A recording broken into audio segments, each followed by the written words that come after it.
Namaste. Welcome to the Temple of Kriya Yoga.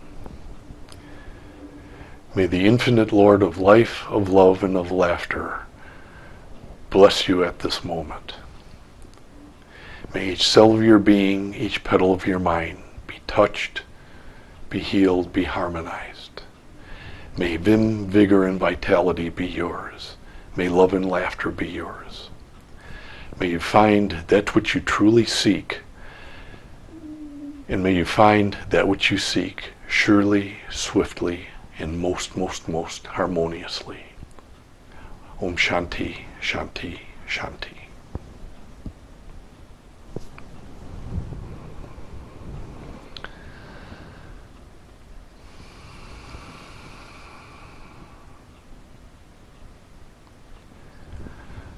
Again, I'd like to welcome you to the Temple of Kriya Yoga and the noon meditation today. I'll be talking to you about balanced awareness of personal experience. If someone were to ask, what is the purpose of life? There's a number of different answers that can be given to that question.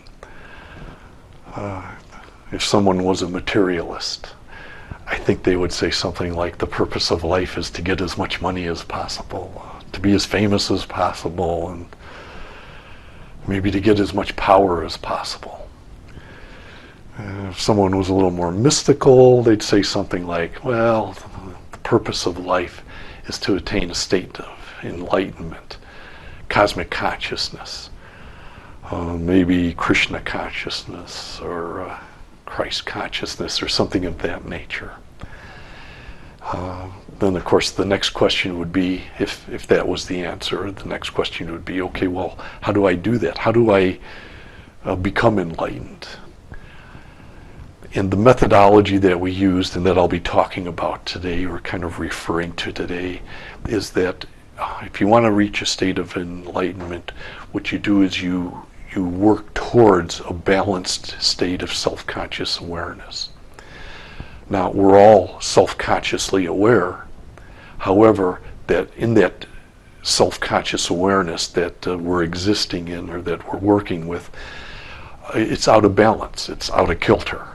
We're aware, but we're not really aware of what we're aware of, or we're not aware that we're aware.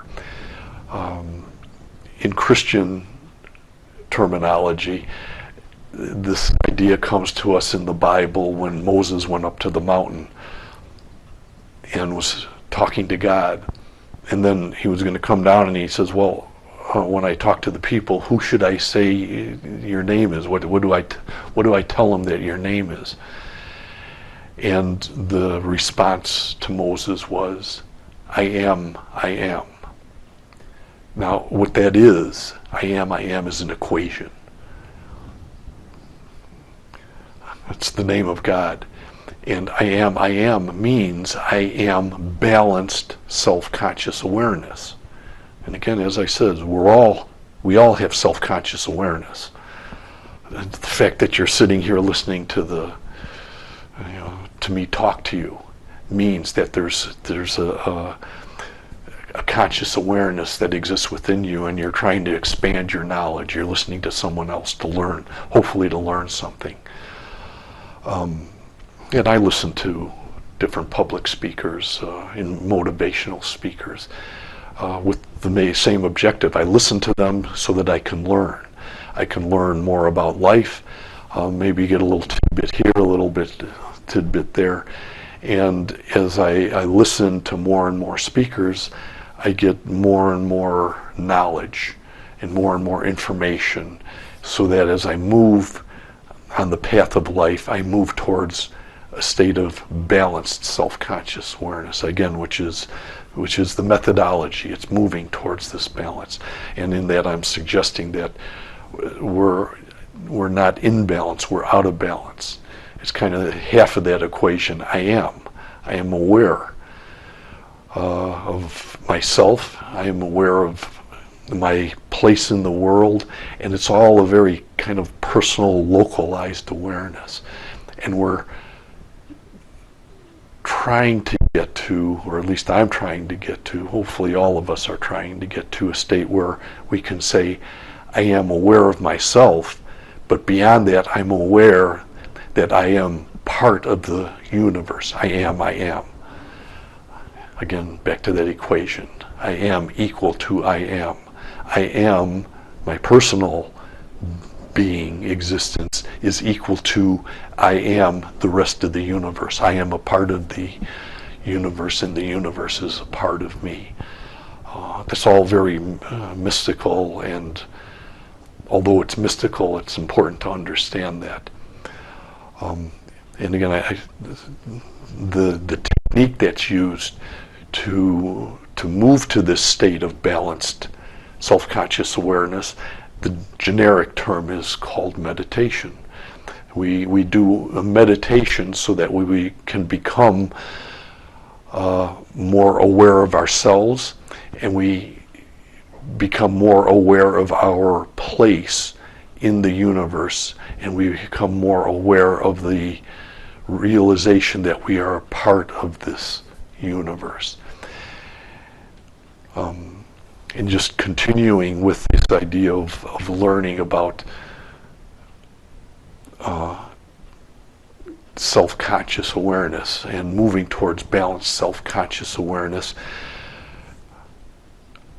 what I would like to communicate to you this afternoon is that we're all trying to relearn. We've forgotten the fact that that equation is out of balance.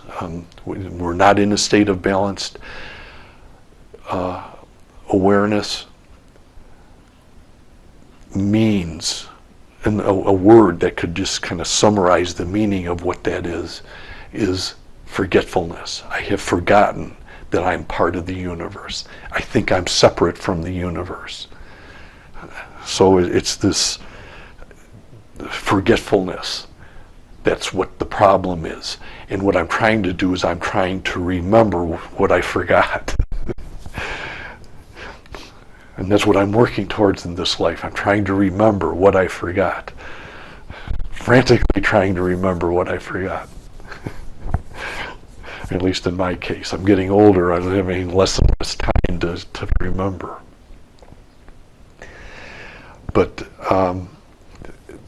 as we move along this path, we're trying to remember, and in trying to remember, that implies that we're going through a learning process, and we do. And there's really 3 stages of learning that we go through in life. The first stage of learning that we go through is our learning with our parents, and we learn from our parents how to live. Now, I'm well aware that there's bad parents that exist in the world, but the bad parents are really a small part of the totality. You know, whether or not we had good experiences with our parents, I've been very lucky. My parents, I thought, were saints. I think back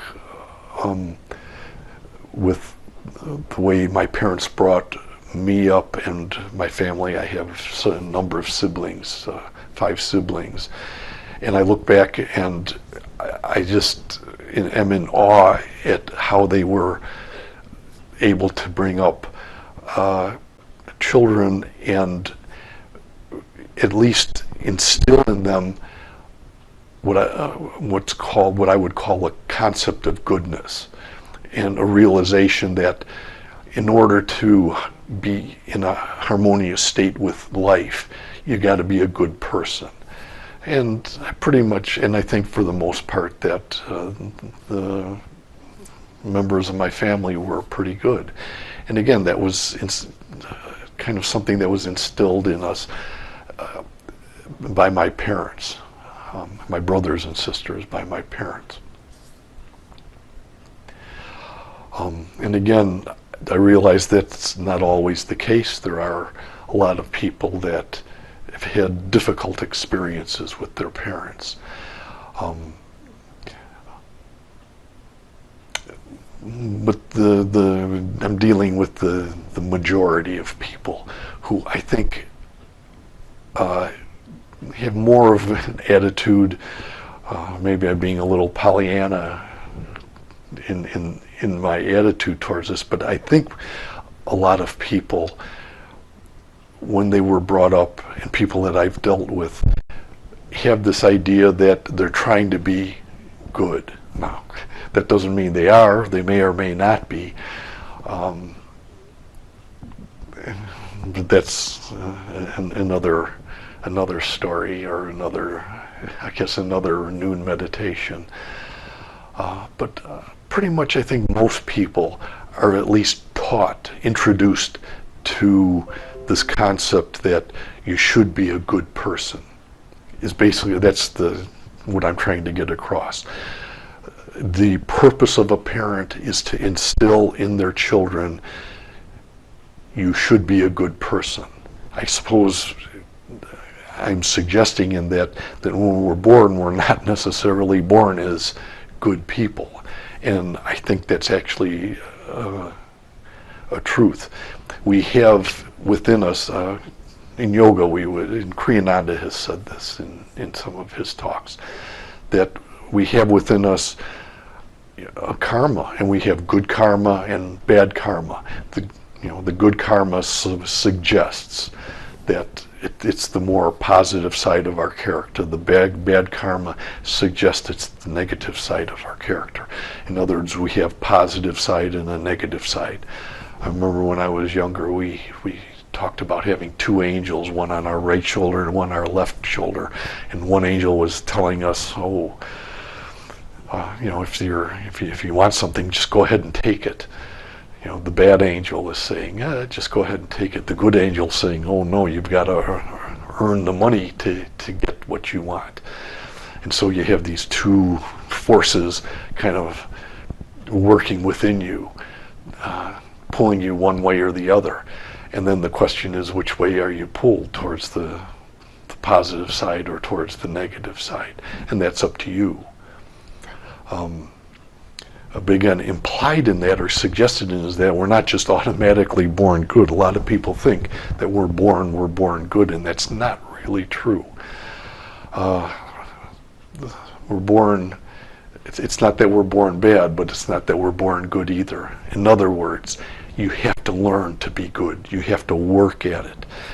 And as you go through life, you have to spend more and more time and more effort at being good, because a lot of the struggles in life are pulling you towards, well, it's a lot easier to do it.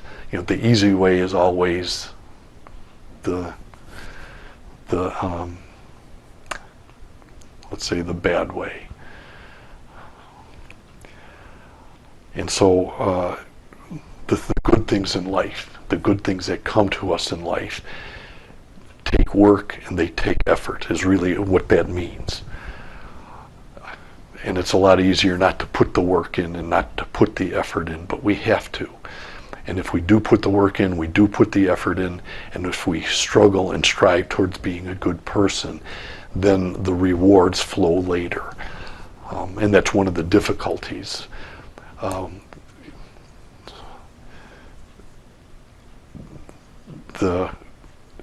Getting the benefits from life, getting the good things from life, take work, take effort, and take time.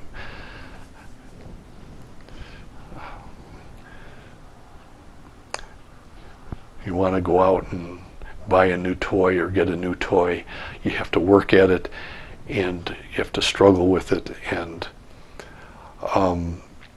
take the time and effort to get the money to go out and to buy the toy, or to buy the new car, to buy the new house, to buy the next lunch, whatever the case might be.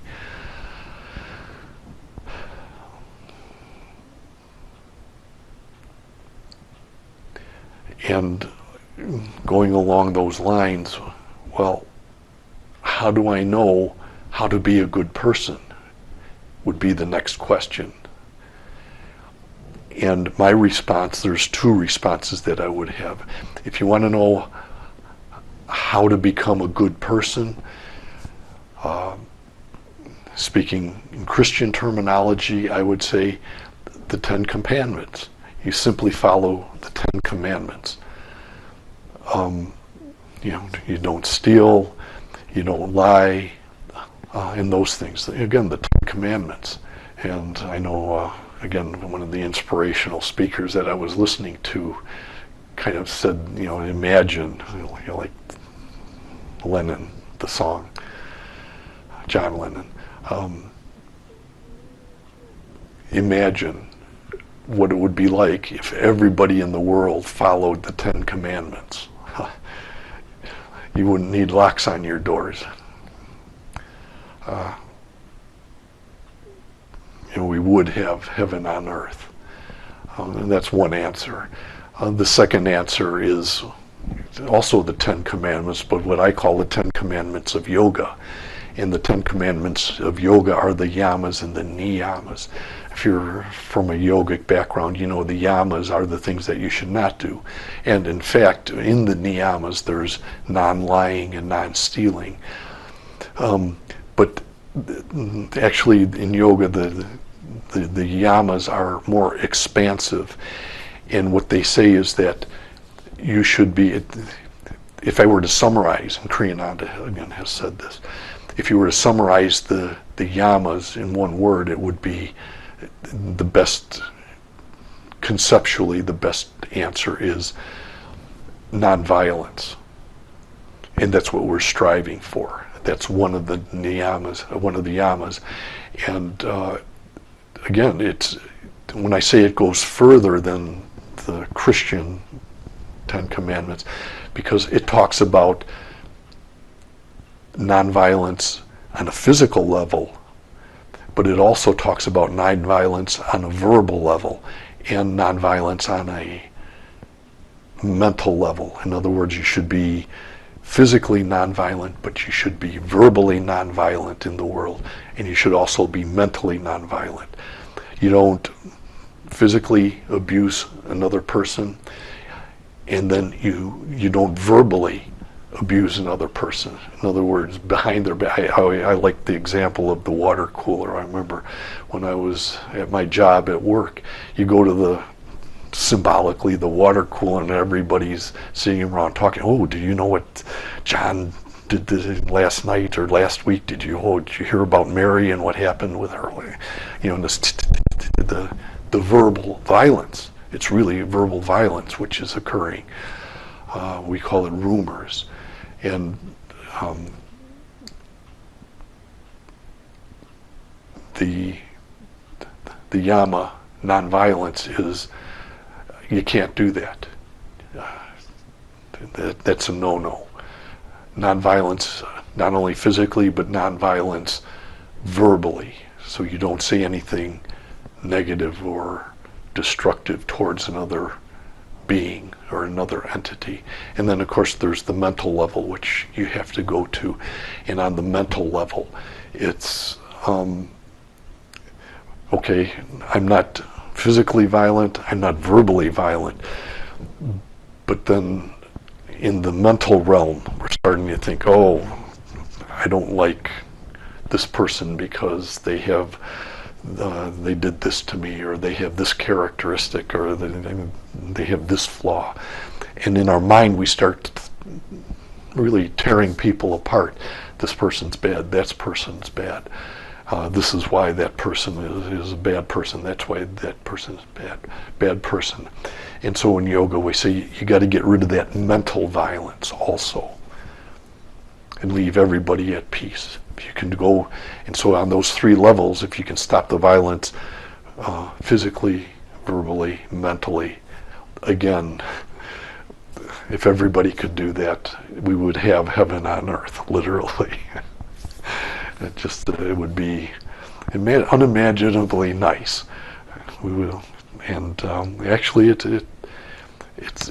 there was a time when it was unimaginably, and we call it the golden age, and we're on the other side of the scale in the age of ignorance, which is why a lot of this stuff is happening. Again, it goes back to this idea that we've forgotten why we're here.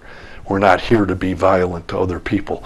We're here to balance our consciousness. And when we do the violence with other people, it throws us out of balance, and we forget. We forget a lot of things. That violence causes us to forget our past. And then we have the niyamas also in yoga. In the niyamas, we say not only are there things you should not do to hurt people or against people, but there's things you should do to help people. And the way it's summarized, Kriyananda says in the niyamas, the things that you should do that are on the positive side, the main one is contentment. You need to learn to be content. If you're content with your life, if you're content with yourself, if you're content with other people, you do the, wow, is that nice? There's a feeling of relaxation that comes over your entire body, your entire mind, and your entire consciousness. And you move very rapidly towards that balanced state of consciousness if you can reach that state of contentment within the entirety of your being. And so, again, I'm talking about learning, and we learn from our parents. We learn from our parents teaching us to be good, and the main methodology is, again, the Ten Commandments, whether you want to talk to them in Christian terms or Ten Commandments in yogic terms, the yamas and niyamas.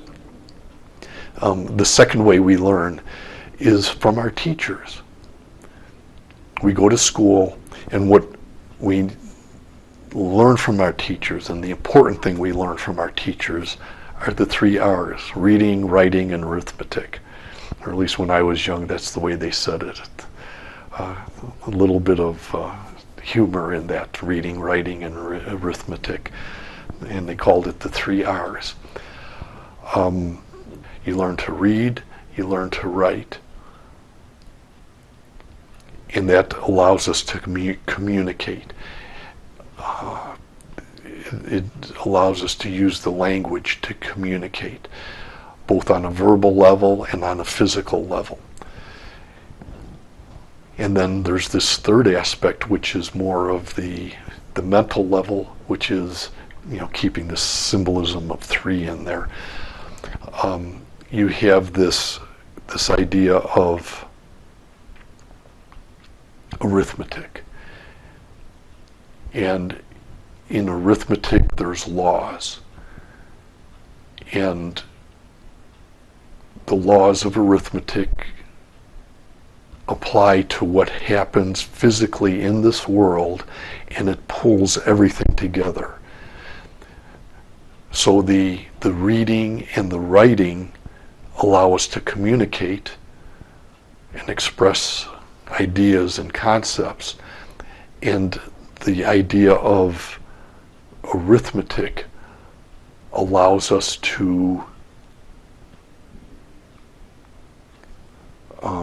or brings into the holy pattern of what I'm talking about this afternoon, the idea of laws. 1 + 1 is 2, and 1 + 1 is always 2. 2 + 2 is 4, and 2 + 2 is always 4. And so we learn that in school, the reading, the writing, and the arithmetic.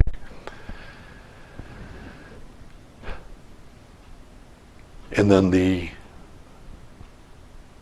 third way that we learn in life is we learn from life.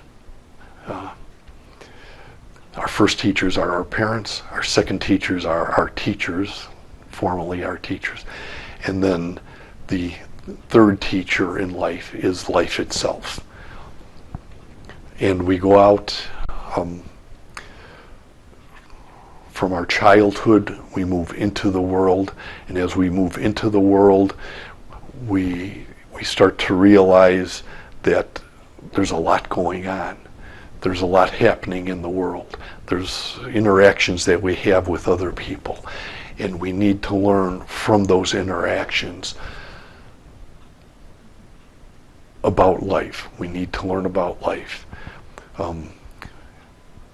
In the dealing with our parents, it's more self-centered and it's more egocentric. When we're very young, it's all about me, I, mine.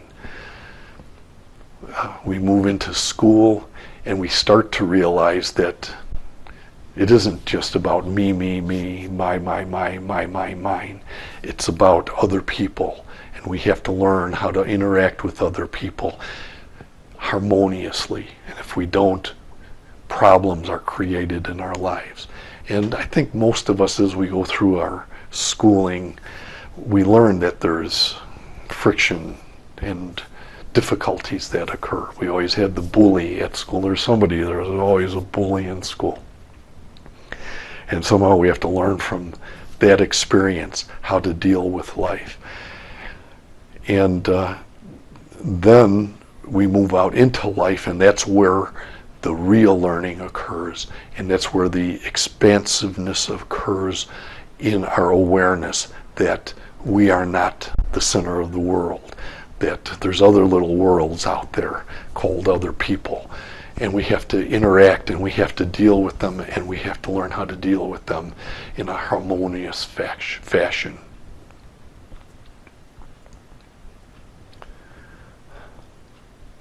And I suppose within that learning to deal, something that spills over into what I would call the sciences. And so in life, we learn from the sciences. Starting in school, we get once we get past the initial reading, writing, and arithmetic part of the schooling, then we start moving into the sciences, and it starts in school, but then it moves out of the school, and you come to realize that we really, in terms of science, we really only learn a very minuscule, very small part about what life is and how life works, the sciences. And then there's actually a fourth pattern, a fourth step, which involves the sciences, but it's what I would call the mystical sciences. So somehow we have to move past the physical sciences and get into the physical sciences, and we're back to mysticism and dealing with mysticism. And that's what the mystical science are all about. And I talked about this equation, I am. We have to balance that equation from our awareness of ourselves to our awareness that we're a part of the universe. I am.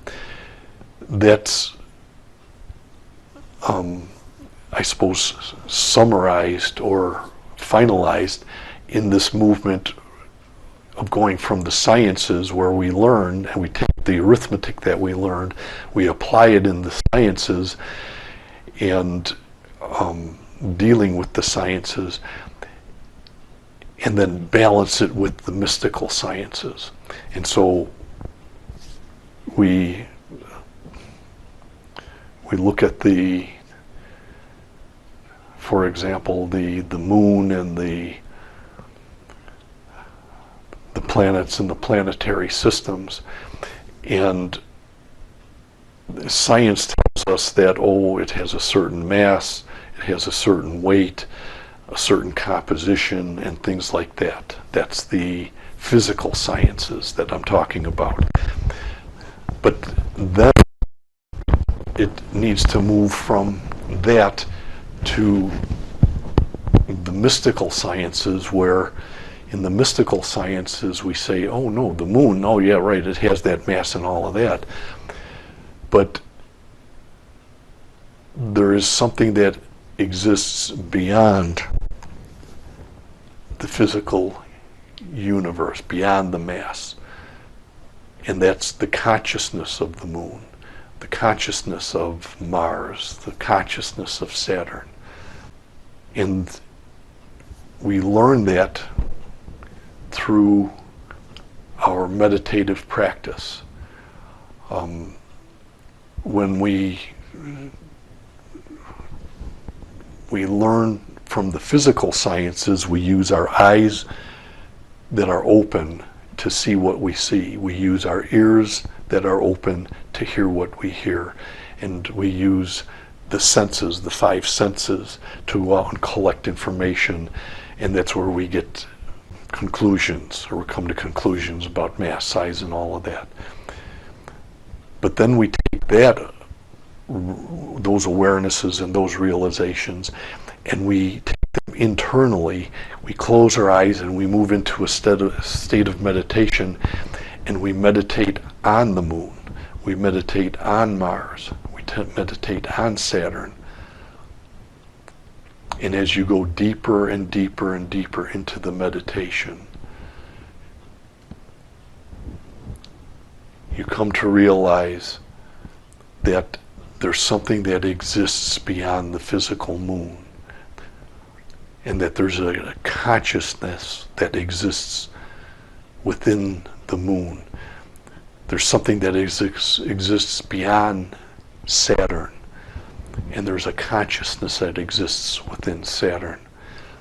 And there is a consciousness, there is something that exists beyond the sun, the solar force, and there's a consciousness that exists within the sun. And that these states of consciousness that exist, they exist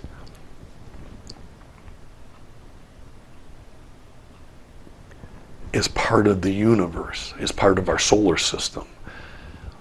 And they're interacting with us. We're in communication with these states of consciousness. And these states of consciousness affect us. They influence us.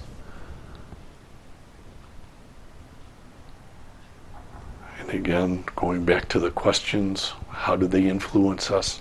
What's their influence on us? Well, the influence is described to us in the mystical sciences: palmistry, geomancy, astrology. What astrology is, it's the mystical science which tells us that these states of consciousness, called the planetary states of consciousness, are there, and they influence us and our being.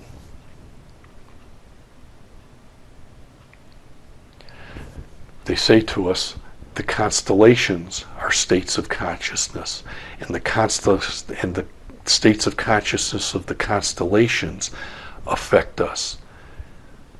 And it's all wrapped up into the mystical sciences, the main one being astrology.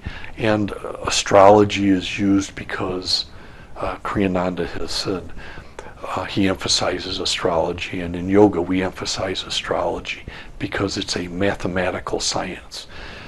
In other words, everything that's done astrologically is done according to mathematics.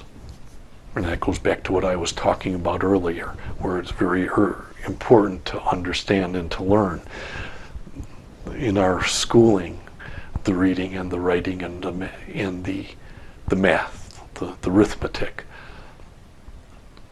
The arithmetic helps us to calculate the astrological influences on us. And then there's the communication which occurs in school. It's a physical communications, but in the mystical science, it's actually a communication of consciousness, where our consciousness is interacting and communicating with other consciousnesses that exist within the world. And it's happening to us all the time. The problem, and I'm circling around and coming back to the beginning of where I started at, is that while all of these factors are influencing us and have an impact on us, we have forgotten that they're influencing us and how they influence us. We have forgotten that. They do influence us, we just don't remember that it influences us. And because of that, we move out into life, and quite frequently we run into problems, and we don't understand those problems. We don't understand those problems because we have lost sight of that equation. I am. I'm aware that I am my being, my personal life, but I've forgotten that that personal life is actually a part of the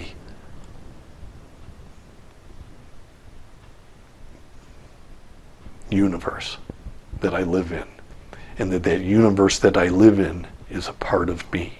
You have forgotten that you are a part of that universe, and that that universe is a part of you. And that forgetfulness brings about a lot of pain and a lot of suffering and all the personal experiences that we go through in our life. So life becomes the great teacher for us. So with those thoughts, I'd like to conclude the meditation this afternoon. I suppose if I could summarize, I would say that we've come incarnated into this world to learn. We learn from our parents, we learn from our teachers, we learn from life. And the purpose of that learning, what we're striving for, is to move from a state of unbalanced state of consciousness, I am, to a state of balanced consciousness, I am that I am. And I suppose that's the message that I'm hoping to have communicated this afternoon. The techniques that we use to attain that state of balance, one was astrology, and the other is meditation. And it's through our meditations and our deep meditations that we come to realize, and I'll conclude with this, we come to realize I am a part of this universe, and this universe is a part of me. Om Shanti, Shanti, Shanti. May the infinite Lord of life, of love, and of laughter bless you at this moment. May each cell of your being, each petal of your mind be touched, be healed, be harmonized. May vim, vigor, and vitality be yours. May love and laughter be yours. May you truly find that which you seek, and may you find that which you seek surely, swiftly, and most harmoniously. Om Shanti, Shanti, Shanti. Thank you.